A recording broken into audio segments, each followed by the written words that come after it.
In the Bible, it says we were created in the image of God. Yes, sir. And so, how you say? So, can you explain that? How You we're bet. not connected to God by that? You bet. Okay. The question is, when in Genesis 1, 26 and 27 we read, so God created man in his own image. In the image of God, he created them. Male and female, he created them. That does not mean God is a male or God is a female. But rather it's talking about some of the qualities that God has that you and I can reflect. You and I are images of. For instance, God is the creator. Well, I hope you guys are here at Texas State developing your talent of creativity by studying. Secondly, you have the innate ability, as does every atheist, every agnostic, every Hindu, Jew, Buddhist, to love. Why do you have the ability to love?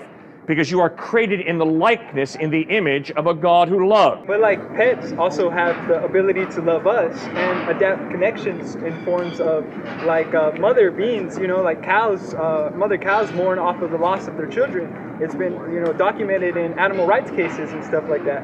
Yes. There's also, how you say, the image of other sentient life, that's able to feel pain and also feel love in the sentiment. So how come, they're not also included in the image of God, as only humans use this sort of like ego boost? It's like we are, the children of God, and so we're like the dominatrix over this materials. You know what I mean? So what do you eat 3 times a day? Do you ever eat cow? Beef? No. You're a vegetarian? Vegan, yes sir. A vegan, yes sir.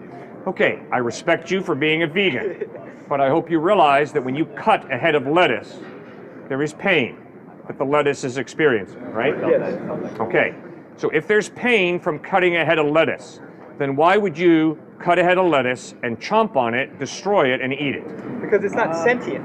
It doesn't have the cognitive abilities to express the neurological system of pain, right? So we have this neurons and stuff to express the moment of pain, right? So if you cut a cow, the cow can react based off of these electrons and this movement and these muscle tightenings, oh, I'm contracting because of this pain. But lettuce doesn't have any neurons or muscles or anything like that. They're just more or less like I don't know specifically the anatomy of lettuce, but I know they don't have neurons to initiate or an endocrine system to release hormones and chemicals for this pain. But they do have an electric signal. I will give you that. Live plants have pulses that we can calculate based off if we were to mangle them. You tear a leaf off, it reacts, but it doesn't mean it's technically feeling the concept of what we consider pain. Well, if a head of lettuce reacts, and obviously it's not a very pleasurable reaction when you cut it, why would you do such violence to a head of lettuce? Why? Well, the argument is that animal agriculture is what we use most of our land on, based off of land resources, right? So we use most of our land for specifically animal agriculture. We have a whole, garden of corn specifically raised for animals, just for them to slaughter. Instead of using the land for corn for animals, we could have used the land for crops for ourselves, right? So I guess my base argument is it's not that the fact that the corns don't have feelings, and it's not the fact that the corn doesn't and the lettuce doesn't matter. Right. It's just that the ability for us to cope and have empathy for the cows is more drastically needed in comparison to the heads of lettuce, because nobody can just say, oh, this lettuce is crying, but you look at a cow and the cow genuinely has tears running down its face and is sobbing with mucus. You can have empathy for that based off of reactions of other humans you've experienced. You know what I'm saying? So why is a human being valuable? Obviously, if we're just sentient beings, obviously if we're very similar to cows or porpoises, and obviously if we're very similar to heads of lettuce, then why is a human being valuable? Why, in your worldview? In my worldview, it's the potential of everybody's, holiness. We all have this righteous path that God has given us into, purity and tranquility, serenity, peace, these words that we use to describe goodness, right? But nobody has this perfect ideology of goodness. We all have religions. We all have specific perspectives. We all have views.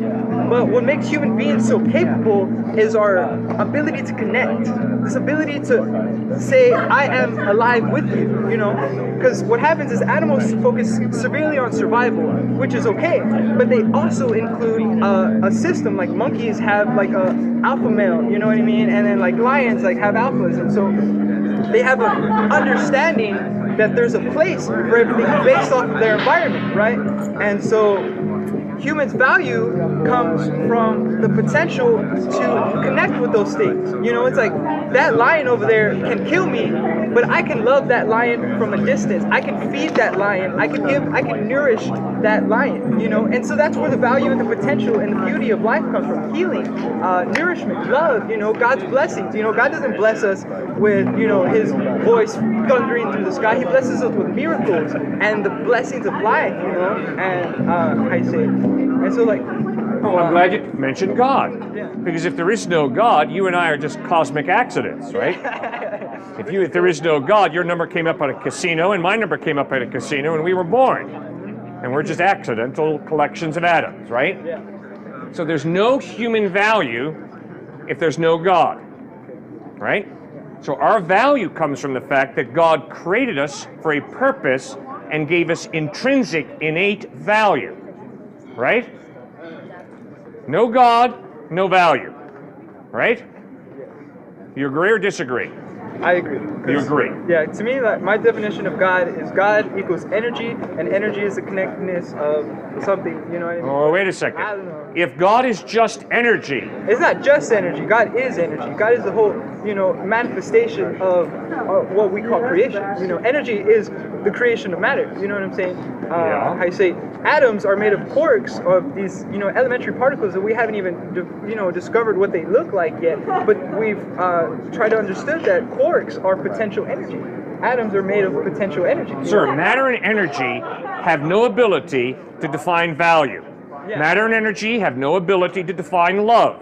Matter and energy have no ability to define justice. Yeah. If all of reality is matter and energy, you do not have intrinsic value. it's You are not. just matter and energy evolved to a higher order, which means you don't have innate value. You are a cosmic accident, and that's all I am. So be consistent.